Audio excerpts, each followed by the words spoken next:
ಪಕ್ಷಗಳು ಮೇನ ಒಂದು ಬಿ ಜೆ ಪಿ, ಎರಡನೇದು ಕಾಂಗ್ರೆಸ್.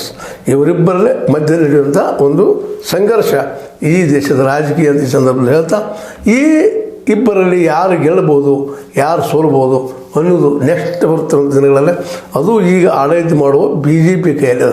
ಬಿ ಜೆ ಪಿ ಯಾವ ರೀತಿಯಾಗಿ ಆಡಳಿತ ಮಾಡ್ತದೋ ಅದನ್ನು ನಿಲ್ಲಂಥದ್ದು. ಈಗಾಗಲೇ ಅವರು ಆಶ್ವಾಸನೆ ಕೊಟ್ಟಿದ್ದಾರೆ. ಆಶ್ವಾಸನೆ ಕೊಟ್ಟಂಗೆ ಬಿ ಜೆ ಪಿ ಆಡಳಿತ ಮಾಡಿದರೆ ಸ್ವಲ್ಪ ಕಷ್ಟ ಆಗ್ತದೆ ರಾಹುಲ್ ಗಾಂಧಿಯವರಿಗೆ. ಸಪೋಸ್ ಏನಾದರೂ ಮಿಸ್ಟೇಕ್ಗಳ ಮೇಲೆ ಮಿಸ್ಟೇಕ್ ಮಾಡ್ತಾ ಹೋದ್ರೆ ಮೋಸ್ಟ್ ಪ್ರಾಬಬ್ಲಿ ರಾಹುಲ್ ಗಾಂಧಿಯವರು ಇನ್ನಷ್ಟು ಬಲಿಷ್ಠ ಆಗ್ತಾ ಈಗಾಗಲೇ ಜನಸಂಪರ್ಕಗಳು ಸ್ಟಾರ್ಟ್ ಮಾಡಿದ್ದಾರೆ ಮತ್ತು ಪಾದಯಾತ್ರೆಗಳು ಮತ್ತೊಮ್ಮೆ ಸ್ಟಾರ್ಟ್ ಮಾಡೋ ಸಾಧ್ಯತೆಗಳಿದ್ದಾವೆ. ಹೀಗಾಗಿ ಎಲ್ಲ ದಿಶೆಯಲ್ಲೇ ರಾಹುಲ್ ಗಾಂಧಿಯವರು ಇವತ್ತು ಪ್ರಬಲ ಬಿ ಜೆ ಪಿಗೆ ಪ್ರಬಲ ವಿರೋಧಿ ನಾಯಕರಾಗಿ ನಿಲ್ಲುವ ಎಲ್ಲ ಸಾಧ್ಯತೆಗಳಿದ್ದಾವೆ. ಇನ್ನು ಉಳಿದವ್ರದ್ದು ನೋಡೋಣ ಮುಂದಿನ ಎಪಿಸೋಡಲ್ಲಿ ಅಂತ ಹೇಳ್ತಾ, ಇದು ನಿಮಗೇನಾಯಿತು ಲೈಕ್ ಆಯಿತಾ, ಲೈಕ್ ಮಾಡಿ, ಶೇರ್ ಮಾಡಿ, ಕಮೆಂಟ್ ಮಾಡಿ, ಜೊತೆಗೆ ಸಬ್ಸ್ಕ್ರೈಬ್ ಆಗೋದನ್ನು ನಿಲ್ಲಿಸಲಿಕ್ಕೆ ಹೋಗಬೇಡ್ರಿ. S16 ಅರ್ಥಾತ್ ಹೇ ಸೀತಾರಾಮ್, ಇದು ಸತ್ಯದ ಕೈಗಳಲ್ಲಿ ವಂದನೆಗಳು.